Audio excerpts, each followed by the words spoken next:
네, 계속해서 대구 경북 소식 전해드리겠습니다. 대구와 경북 지역은 장마 전선의 영향을 벗어난 가운데 무더위가 이어졌습니다.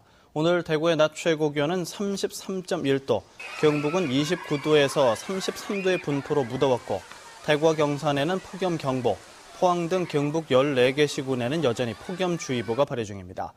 오늘 낮 한때 산발적으로 내렸던 비는 오후 들어 소강 상태에 접어들었고 김천, 고령, 성주 등 경북 남부 지역에 내일 오후에 대기 불안정으로 소나기가 내리겠습니다. 내일 대구의 낮 최고 기온은 34도, 경북은 27도에서 35도의 분포로 오늘보다 조금 높아 무덥겠습니다. 낙동강의 녹조가 심해져 경남에 첫 조류경보가 발령된 가운데 대구 경북권 내에도 조류경보의 발령이 임박했습니다. 환경부 낙동강유역환경청은 올 여름 처음으로 창녕 하만보 구간의 클로로필 A의 농도가 조류경보 기준치인 세제곱미터당 25mg을 2배가 넘는 61.2와 56.1을 2주 연속 기록했고 남조류도 2주 연속 기준치를 넘어 조류경보를 발령했습니다.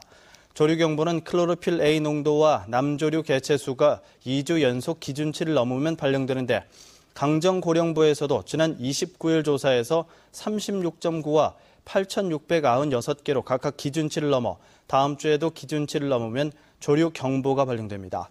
환경운동연합 등 환경단체들은 4대강 사업으로 유속이 느려져 녹조가 점점 심해지는 등 각종 문제를 일으키고 있다면서 환경당국의 근본 대책 마련을 촉구했습니다. 한편 남해안 양식장에 큰 피해를 입힌 적조가 경북 동해안에서도 강하게 확산되고 있습니다. 국립수산과학원은 지난주 경주 간포를 비롯해서 포항 호미곶과 청하면 월포 앞바다에 걸쳐 적조주의보를 내린 데 이어 적조가 심한 간포와 호미곶 해역에는 어제 저녁 최고 단계인 적조경보를 발령했습니다. 특히 경북 동해안에 발생한 냉수대가 약해지고 일부 지역은 국지적으로 물 흐름이 바뀌면서 적조띠가 연안으로 밀려드는 이른바 게릴라성 적조가 발생하고 있다면서 양식 어민들의 주의를 당부했습니다. 한편 이달 초부터 경북 동해안 전역에 내려졌던 냉수대 주의보는 현재 대부분 해제됐고 포항과 간포 일부 연안에만 주의보가 계속되고 있습니다. 적조 발생 해역에 뿌리는 황토가 실제 적조 제거에 탁월한 효과가 있는 것으로 나타났습니다. 국립수산과학원은 최근 10년 동안 연구한 결과 0.125mm 미만의 미세한 황토는 적조 구제 효율이 80% 이상인 반면 어패류 등 해양 생태계에 나쁜 영향을 주지 않는 것으로 조사됐다고 밝혔습니다. 하지만 적조용 황토는 수산과학원으로부터 적합성 인증을 받은 것만 사용하고 전해수 황토 살포기를 사용하면 적은 양의 황토로 큰 효과를 볼 수 있다고 설명했습니다. 요즘 휴대전화 소액 결제 많이들 쓰시죠? 온라인에서 콘텐츠나 제품을 구입하고서 통신 요금을 낼 때 구입 비용을 같이 내는 서비스인데 이런 휴대전화 소액 결제 과정에서 피해가 잇따르고 있어 주의가 필요합니다. 윤영균 기자가 보도합니다. 자영업을 하는 손정호 씨는 최근 16,500원이 6월 휴대폰 요금에 포함됐다는 문자를 받았습니다. 알고 봤더니 2달 전 자신도 모르게 동영상 사이트에 가입이 됐고 월 사용료가 청구된 겁니다. 8시에 본대가지고 가입됐다 그랬잖아요. 네, 8시 47분 35초. 애들 가는 시간은 10시거든요.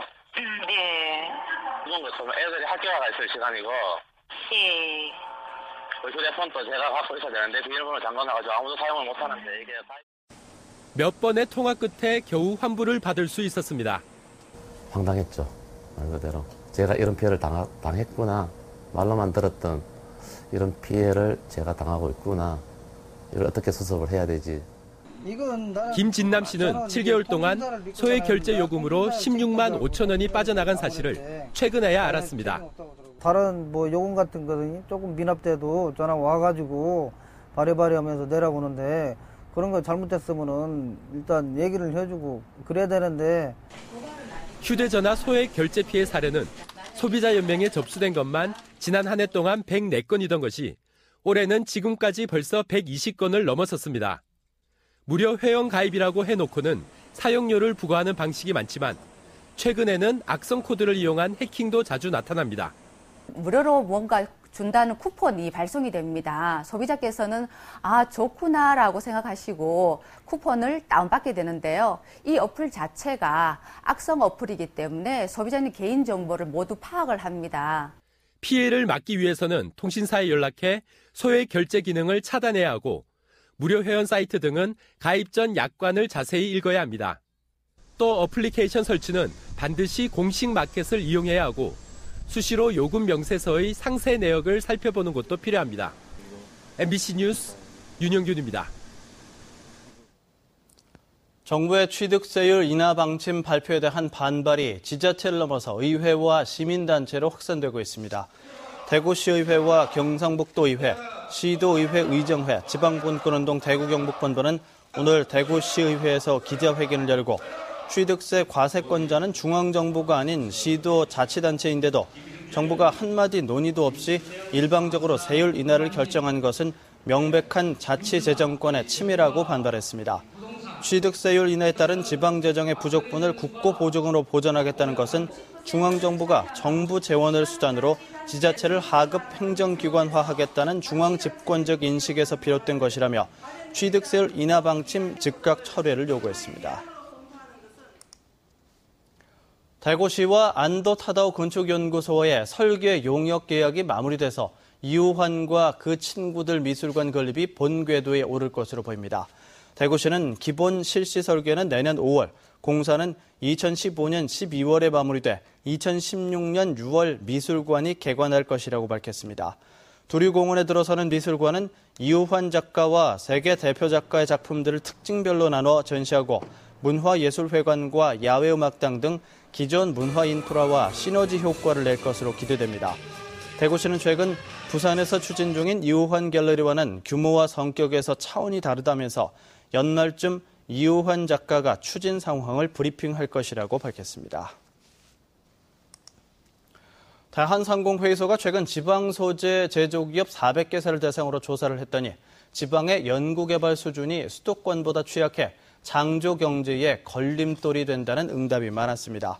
전체 업체 중 48%가 인력 운용의 어려움을 지방에서 연구개발 활동을 하는 데 있어 가장 큰 어려움으로 꼽았고 시장 동향과 정보 파악 곤란, 협소한 시장 등이 각각 12%로 뒤를 이었습니다. 특히 지방기업의 절반 이상이 연구개발 인력 채용이 어렵다고 답했고 20, 30대 석사급 인력을 뽑는 게 어렵다는 의견도 많았습니다. 2013 대구 세계에너지총회 조직위원회가 에너지 미래 논문 공모전에 수상작을 선정했습니다. 조직위는 에너지 관련 6개 학술 연구 분야에서 접수된 346편의 논문 가운데 5개 분야에서 4편의 최우수작과 7편의 우수작을 최종 선정했다고 밝혔습니다.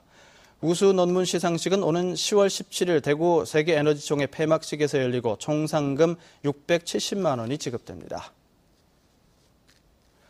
지금까지 대구 경북 소식 전해드렸습니다.